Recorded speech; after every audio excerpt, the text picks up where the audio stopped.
Happy Sunday. Happy, fourth week of December. Happy near the end of 2021. Happy fill in the blank holiday for what you celebrate or don't celebrate. Happy 27th episode of Dwhell On It. I'd like to just use this as a really quick moment to remind everybody to be mindful of how you set the table of holiday expectations around others. For example, if you are elated about spending a holiday season with family or with friends or with a table full of food or can't wait to share a bunch of presents, please be mindful that not everybody may share that same experience.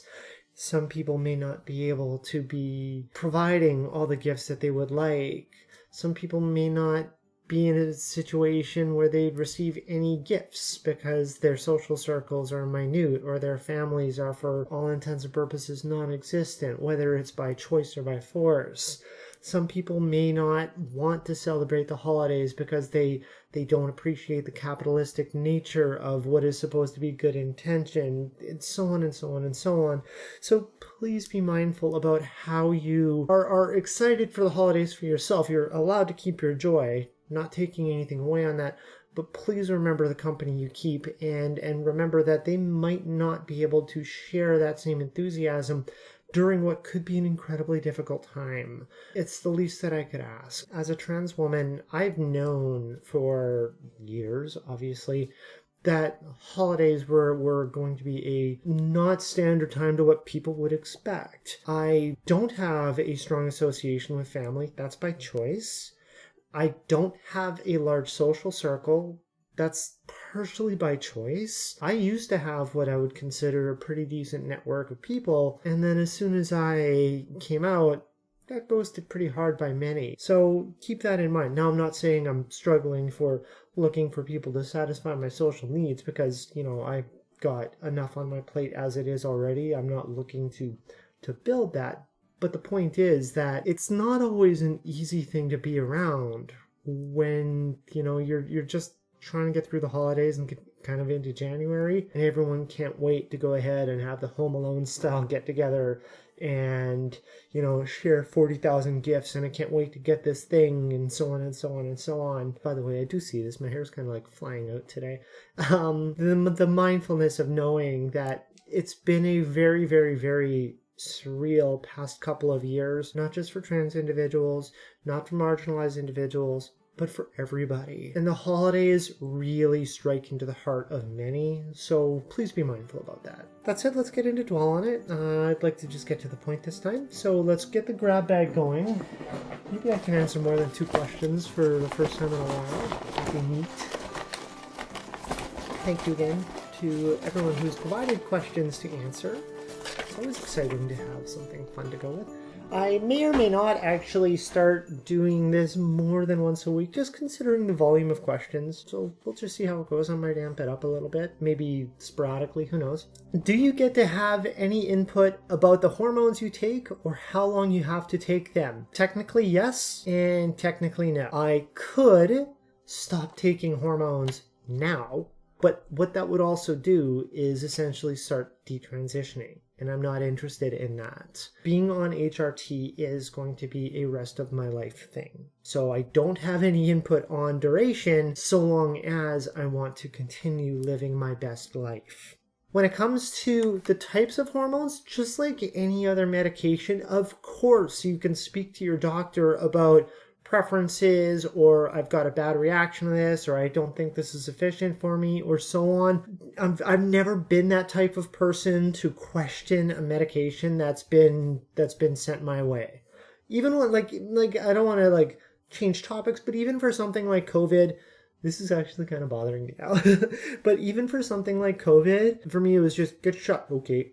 And those were the things, right? I thought nothing of that. Get my shot when I was eligible, got my shot when I was eligible. And that's what happened after that. I really couldn't give a shake otherwise because I've got faith in the medical system to do the right thing. There's no system out there that's a flawless system, but It was just as simple as get your shot. Okie doke. I really don't care what flavor it is. So same thing when it comes to HRT. With the plan that we have, at least in Manitoba, that they've got a set of guidelines when it comes to trans healthcare, that I got put on a prescription for that.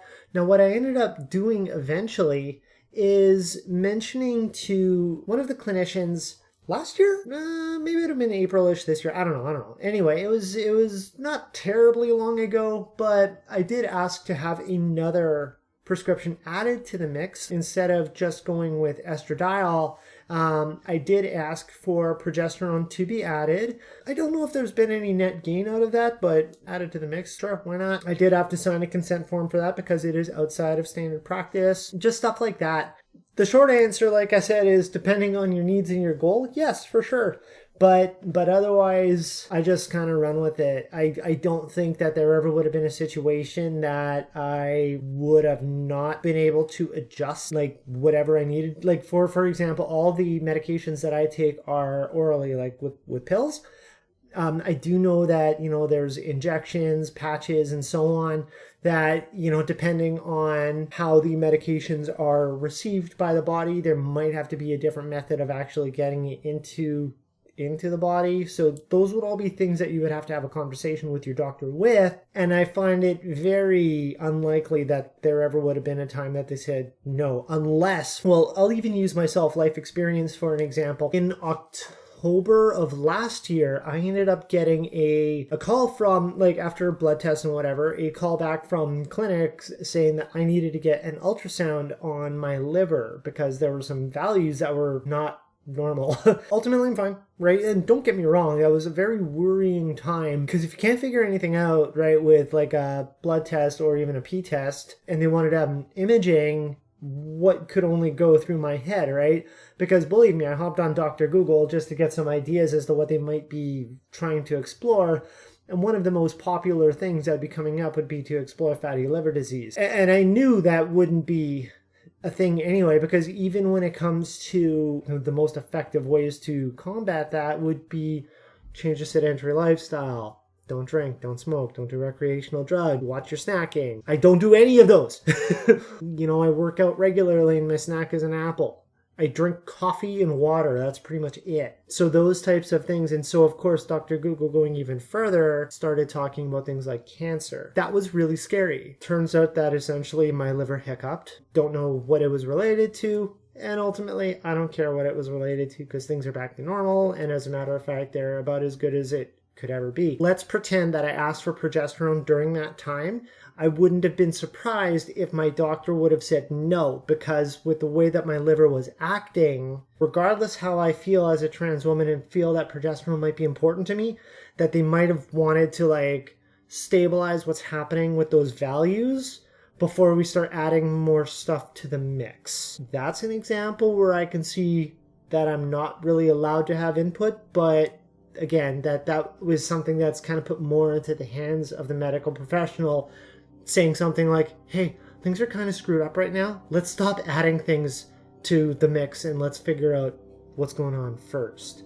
But otherwise, like I said, how long do I have to take them? For the rest of my life is what progesterone and estradiol are going to be. Cyperterone is a hormone blocker that I currently take. I will no longer need to take cyperterone after the Orky. And honestly, considering how our medical system is, again, with this most recent wave of COVID, I have a feeling that I'm going to continue to be on cyperterone for a while, even though all I need is fundamentally a day surgery. So everyone out there who's clogging up those beds because you choose to not get vaccinated, think about who you're affecting and how you're affecting because of your selfishness. Next question. How can you tell if the people around you are accepting or not? I don't know if I will be supported. Oh. I wish I read that nicer first. What I did for myself over life, I always planted little seeds of just kind of getting vibes of where people stand in life. Not explicitly trans-based things, not planting little seeds like, oh man, I really like to wear skirts and just kind of get their eye. Like that wasn't it. And by the way, I rarely even wear skirts. I'm still very much wearing jeans almost every day. I would plan just kind of like vibe checks that aren't obvious, but I would just gather that feedback. And what I also did during that time is prepare for them to not be accepting. I was more prepared to not have them as part of my life than try to figure out how to retain them. So when it comes to being supported, that was also one of my biggest fears because my clock was suggesting that I was going to be isolated. That was my most legitimate concern, that based on the vibe checks I had from most people, I still didn't get what I felt was to be comfortable enough. I'm glad to know that I'm very mistaken from that. Many people still ghosted me, right, after I came out, but I'd rather them just ghost me than be horrible to me. That's an easy trade-off. I'm fine with that. Otherwise, how can you tell? Honestly, if you find yourself to be in that situation, if I can go back in time and redo my life just a little bit, I kept an incredibly firm barrier. As I mentioned in last week's episode, the life that I was currently living versus the life that I knew was going to be my inevitability. I kept a major wall up because I was in denial and also in fear. I didn't want one to leak over to the other. I didn't feel comfortable with the idea of blending the two. Hindsight being what it is, I would like to coach my past self to get myself in communities and social circles that already inherently are, that they're accepting, whether there are community groups like queer-based community groups, if there's social circles online, if you're allowed to use, an avatar that represents your true self, and you live with that, when it comes to even stuff like gaming and whatever, if you're able to join like trans gaming groups like that are inherently and in principle accepting, inclusive, and supportive. There will be people who will leave you, and you're not losing anything from that. It was difficult to bring myself into that new world while still living in an old world. I forced myself to abruptly jump into the new world when I came out, but I didn't have anything established to kind of really walk into or walk with, I should say. Otherwise, in general, how can you tell if people around you are accepting or not? Again, vibe check, right? Just, get an idea about where you are, right?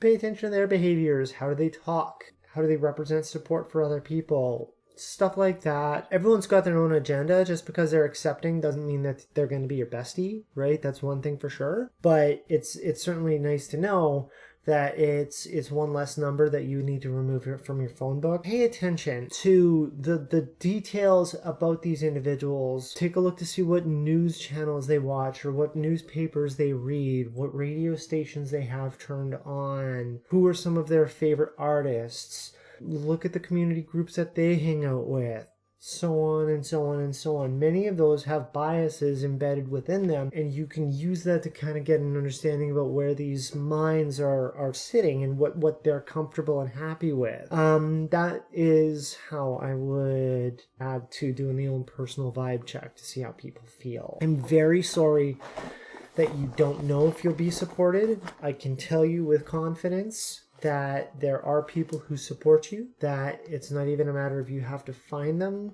that whether it's your community centers, using Winnipeg as an example, Clinic and Rainbow are always two that come off the top of my head that are trans-friendly, trans-inclusive, and help promote trans networking and so on, so that you can build your groups on your own, right, with people who are like-minded. I'm sure you know that they're all available, and it's just a simple matter of actually walking through the door, metaphorically or literally, and then you'll start to see that you will have that support, and it's just not going to be from the people that you thought you needed to support you. What would you say to cis people who argue for or against trans rights? Wow! What would I say to cis people who argue for or against trans rights? Okay, for starters, to cis people who argue against trans rights, I wouldn't even say anything to them. You can't change the mind of somebody who's made up their mind. There's no point trying to convince a bigot how to not be a bigot. I mentioned in a previous episode about how transphobia, for example, can be incidental, and they need to have their own little epiphany before they recognize how wrong they are. But like, that is a personal development on their side. That is their experience. To try to convince somebody who's against trans rights, I don't even bother, because it's pointless. Like, they've created their own mindset, and that's what they believe in. That's what they hold on to. You are not larger than their faith, so that they're useless to even speak to. Simply put. To the cis people who argue for trans rights, first, thank you. Second, listen. If you don't have that lived experience, your messaging stops at what you know, not what you think. And when a trans individual or any marginalized individual tells you a need, that is not a suggestion or a guideline. It is a need. You have a responsibility as an ally to hear that, appreciate it, acknowledge it, and do it. Not some of it. Not an interpretation of it. Not a, well, I don't think you're actually asking it the right way. Yeah, we are. We're the ones who actually have the lived experience. We know what we're asking for. That said, not all of us know how to communicate our needs effectively. That is a different argument. That is not a trans thing. That's not a marginalized person's thing. That is a human relations thing. Let's not get those two conflated. I think that's the word I'm looking for, right? Let's not get those two mixed up. Don't speak past what you know, because starting to communicate what you think will be effective has the potential to be harmful. And there are more than enough trans individuals already showing, here's what we need. So otherwise, what do I say for to cis people who argue for trans rights? Please bring your friends in. We need more of you. I mentioned in many videos, as a matter of fact, but I'll go back to it, especially about Trans Awareness Week, or the video involving Trans Awareness Week. 0.24% of Canadians over the age of 15 identify themselves as trans in a 2018 survey in Canada. Large-scale survey. That said, federal election of the federal parties, the PPC party, over 5% of Canadians voted for that party, and that party has active anti-trans policy. Taking that a bit further, that alone, for every one trans individual, there are 20 people who actively encourage anti-trans policies. That's not even considering the amount of individuals who voted for, let's say, the Conservative Party, who voted for CPC instead of PPC because PPC may likely have just been a wasted vote, but would have still voted for PPC if they could. They voted for a CPC member because of their anti-trans beliefs, if not because, but allowed it as part of, okay, sure, like what you're saying, I don't hate, so I'll vote for you still. Let's look at some of the parties that were part of the federal election but were local. Let's use Maverick as an example that I can think of. Those are votes too. So when I say 20-1, I'm shooting low. You can go and be like, well, what about all the others, who voted for Liberal and NDP? Being accepting is not the same as being inclusive. Being inclusive actively denounces hate. Being inclusive actively fights bigotry. Being accepting means that you're not punching me in the face. There's a big difference between the two. So when it comes to the cis people who fight for trans rights, we need more of you. And not only we need more of you, we need you to make sure to stay on. Please. The fight's not done when you're done fighting, okay? The fight's done when we tell you, hey, we did it. We're considered equals now. Hooray. And if you can look in history and look at any other marginalized groups, that fight's not ending anytime soon.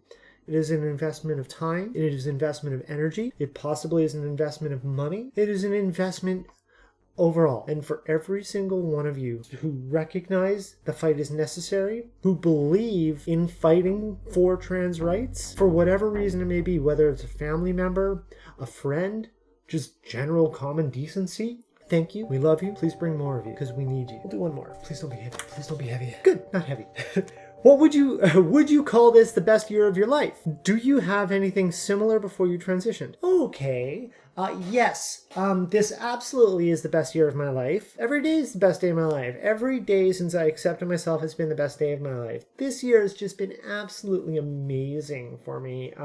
My resume is so much fuller than anything I ever would have expected, and I'm hardly close to done. I've always wanted to make sure that I can use my voice effectively, whether it's being able to have, my moment on national TV challenging bigotry and transphobia, to be able to develop a grassroots group and get people to hear the requirement of necessary change so that bigotry and such conduct has no place in a community, to be part of committees to influence policies about trans inclusion in their activities, to get such positive feedback and gratitude from many of those platforms that I just mentioned. To meet some amazing people, to grow some friendships, to recognize what friendships have been toxic. It's been pretty spectacular.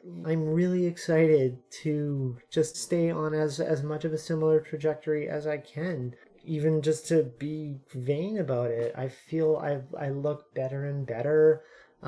Just in my own head, I've never had an expectation about what end game transition looked like, but that's also because I just wanted to ride the wave, because I know that's kind of just what I had to do. But I feel beautiful, and I love myself, and I'm so happy. It's just great. Do I have anything similar to this before I transition? No. I've had great years, for sure. I've had very exciting times. I've had memorable moments of life. I've had many memorable moments that were just part of pre-transition life. If I had to do a rewind on a year and compare, nothing even comes close. And a lot of it was because my life was always just clouded with, why aren't you doing this as you? Literally everything I did was clouded with, why don't you do this as you? You're not authentic. Will you ever do this? And so on. That's an awesome question. I wish I could say that I had a year that was crazy amazing. And I've had great years. And for anyone from a past life who hears this, don't think that I'm dismissing any of those times. But nothing is compared to the year that I've currently had. Really good timing, as a matter of fact, for this card to get drawn out. Thinking about it, this would have been really awkward if it was on the second week of January or something. I'd be well, that's a good start. I can say with confidence that in many of the years that I've had in a past life would have been so much more satisfying and rewarding if I was authentic at that time too. Can't do anything about it now.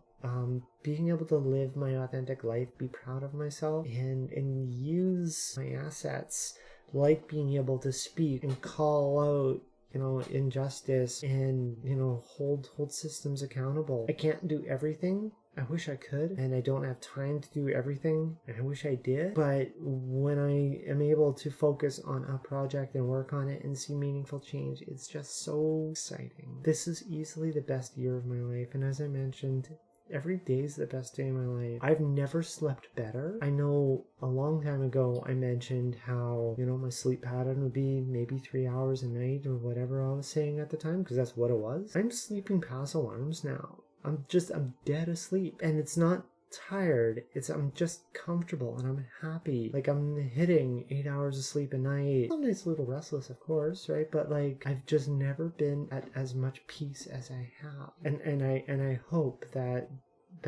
this type of happiness is able to be experienced by every other trans person out there, because I'm so just happy to be alive now. And I don't know how else to describe that. Aside from being the best year, the best time, best moment, the best experience, the best me of my life. That was a beautiful question. All of those were fun questions. I'm gonna wrap up. I hope everyone has a great rest of your day. Have a great rest of your week. We're going into the busiest of the holiday episodes in this month, so please be safe. Please be mindful and respectful of how COVID is in your area. Think about the others too, and just again, like I was saying at the top, please be mindful about holiday enthusiasm as well. Just read your room, recognize your audience, and make sure to not intentionally leave some lingering hey, I got this while you don't. Oh man, I love that question that I just answered so much, because yes, that's I think about that often. You know, if I see myself in the mirror, I see myself smile. When I see myself play with my hair, it's fucking annoying, but I love my hair. I love me. And is there ever a time that's not the best time of your life when you love yourself? Have a great night, everybody. Thank you again for the questions. Take care. Be safe.